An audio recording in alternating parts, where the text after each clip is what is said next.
10ஆம் வகுப்பு கணிதம் அலகு 4 வடிவியல் பயிற்சி 4.3 8வது கணக்கு பார்க்குறோம்.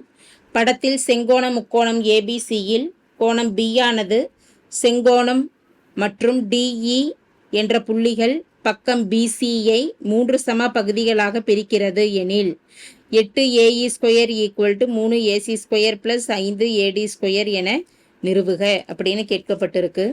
இதில் ஏபிசியின் முக்கோணத்தில் B ஆனது செங்கோணம் DE என்பவை BCயை 3 சம பாகங்களாக பிரிக்குதுன்னு கொடுத்துருக்குறாங்க. அந்த 3 சம பாகங்களாக பிரிக்குதுங்கிற நிபந்தனையை வச்சு வரைபடத்தில் நம்மளா கொடுத்துக்கலாம். BD என்பது X, DE என்பது X, EC என்பது X. 3 மதிப்புகளையுமே Xன்னு எடுத்துக்கிறோம். அதை எழுதிக்கலாம். படத்திலிருந்து BD = DE = EC. 3 மதிப்புகளுமே எதற்கு சமம்? Xக்கு சமம். = X என்க. இதில் BD என்பது X தான்.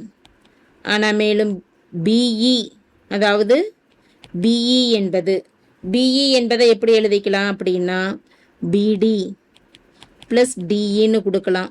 இப்போ X + X மதிப்பு என்னதுன்னா 2X. இதே போல் அடுத்த மதிப்பு BC எழுதிக்கிறோம். BC அப்படின்னா BD + DE + EC. அதாவது X + X + X = 3X என்க. மதிப்புகளை எழுதிக்கிறோம். பித்தாகரஸ்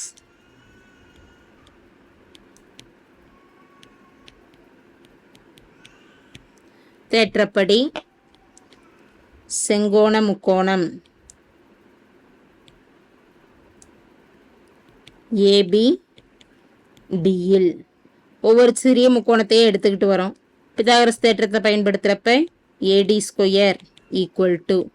= AB² + BD² ஒரு சமன்பாடு கிடைக்குது. இந்த சமன்பாட்டை 1ன்னு கொடுத்துடலாம்.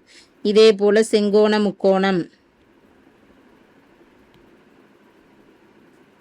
AB இங்கிற முக்கோணத்தை எடுத்துக்கிறோம். ABயில் AE தான் நமக்கு கர்ணம். அப்போ AE² = AB² + BE². இதே போல் செங்கோண முக்கோணம்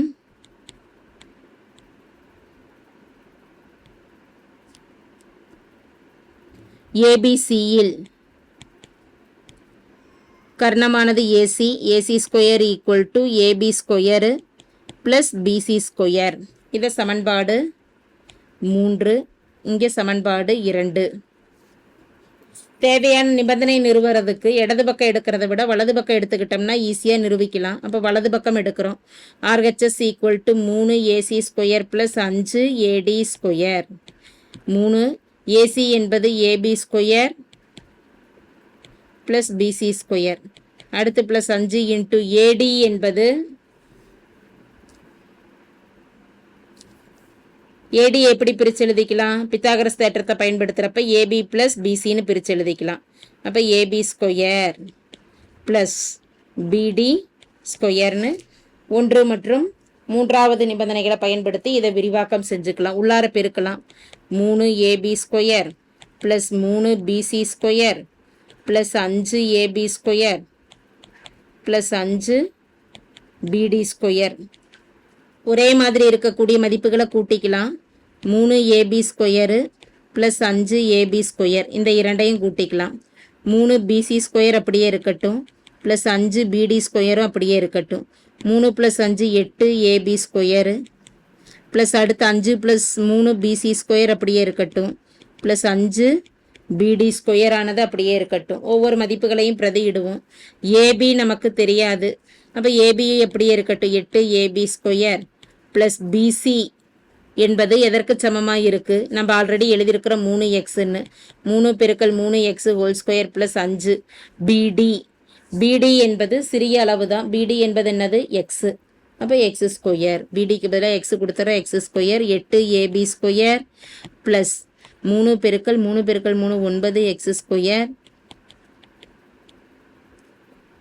இங்கே சுருக்கலாம். 8AB² 3 × 9 27X² + 5X². ஒரே மாதிரியான மதிப்புகளை கூட்டிக்கலாம். 27 + 5 32, 8 AB square plus 32 x square. ரெண்டு மதிப்புலேயும் 8 பொதுவாக இருக்கிறனால வெளியில் எடுத்துட்டோம்னா ஏபி ஸ்கொயர் ப்ளஸ் 4 8 32. இப்போ 4 எக்ஸ் ஸ்கொயர் இந்த மதிப்புகள் இருக்குது. இந்த 4 எக்ஸ் ஹோல் ஸ்கொயர் அப்படிங்கிறத ஏபி அப்படியே எழுதிக்கலாம். 8 ஏபி ஸ்கொயர் ப்ளஸ் 4 எக்ஸுங்கிறத 2 எக்ஸு ஹோல் ஸ்கொயர்னு கொடுத்துடலாம். 8 பெருக்கல் ஏபி ஸ்கொயர் ப்ளஸ் 2x என்பது பிஇயின் மதிப்பு. அப்போ BE square.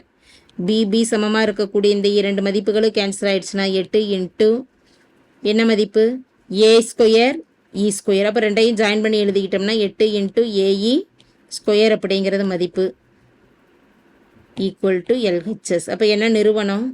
Therefore 8 AE square equal to 3 AC square plus 5 AD square என நிறுவப்பட்டது. தேங்க்யூ.